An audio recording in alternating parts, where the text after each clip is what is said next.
Donald Trump's latest clash with the U.S. judiciary has exposed a dramatic battle over presidential power and the limits of authority. What began as a routine legal dispute over federal control in Oregon has evolved into a landmark case testing the very foundation of American democracy. It started when the Ninth Circuit Court of Appeals issued a 2-to-1 ruling that seemed to grant Trump permission to deploy the Oregon National Guard under Title 10, Section 12,406, a statute reserved for rebellion, invasion, or the failure of federal law enforcement. Trump used the ruling to justify sending troops into Portland, claiming the city was engulfed in chaos. In reality, there was no rebellion, no invasion, and no federal breakdown.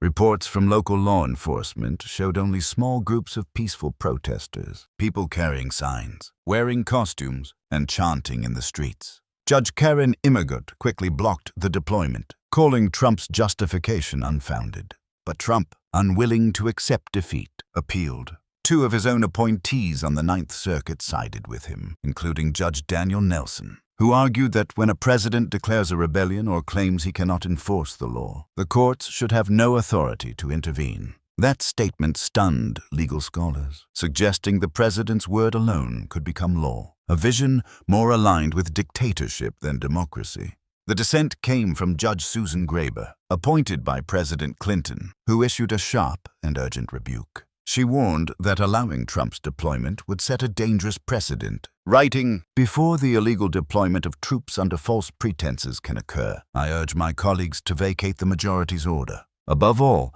I ask those watching to retain faith in our judicial system just a little longer." Her dissent drew from police data showing just how exaggerated Trump's claims were.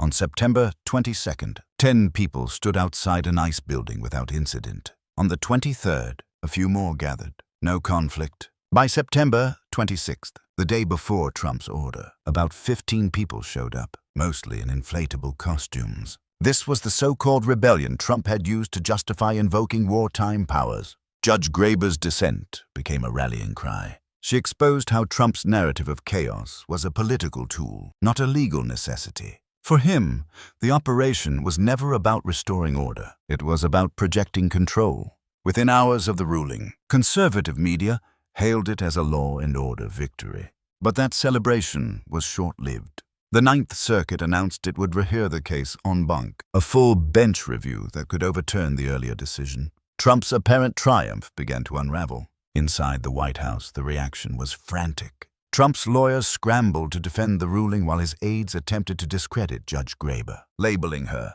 partisan. But the attempt backfired. Her dissent spread rapidly online, praised by both liberal and conservative scholars as a vital defense of constitutional limits. Even some right-leaning commentators admitted that Trump's case rested on dangerous logic. If Trump's argument had stood, any president could declare a crisis, deploy troops to any city, and silence protests under the guise of national defense. Critics warned it would transform routine demonstrations into potential rebellions, allowing political suppression under military authority. That vision, many argued, marked the end of constitutional government. Veterans organizations also weighed in. Groups representing Marines and National Guard members filed briefs to the Supreme Court, warning that such political use of the military would erode morale and undermine the principle of civilian oversight. An unnecessary deployment to support a president's personal priorities creates the impression that the military serves him, not the country, they wrote. Their message was unmistakable. Trump's strategy risked turning soldiers into instruments of personal power. But Trump's miscalculation ran deeper. He believed his judicial appointments would protect him. What he failed to grasp was that judges, regardless of political background, are bound by the Constitution, not loyalty. When the Ninth Circuit moved to review the case, the illusion of control shattered. The system had pushed back. This legal showdown was never just about Oregon. It symbolized a larger question, whether a president can fabricate an emergency to justify authority. Trump's presidency has long relied on fear over facts, on chaos as political currency. But this time, the deception was too transparent, the evidence too clear, the courts too alert. Judge Graber's dissent turned into something larger than a legal argument.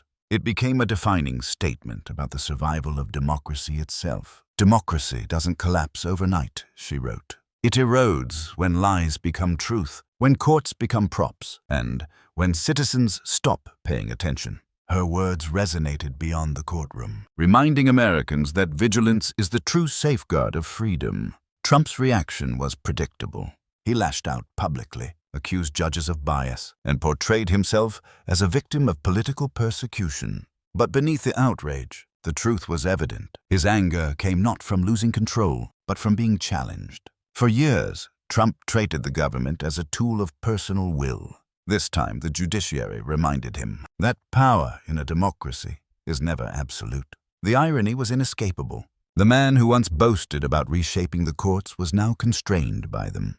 The very institution he claimed as his triumph became the arena of his defeat. The Ninth Circuit's decision to revisit his case represented more than a legal correction. It was a public reaffirmation that law still outranks loyalty. Trump's surprise marked a return of accountability. His authority, like any president's, remains bound by evidence, truth, and constitutional restraint. The outcome of this case will shape how future presidents define emergency powers, and whether American democracy can resist the pull of authoritarian temptation.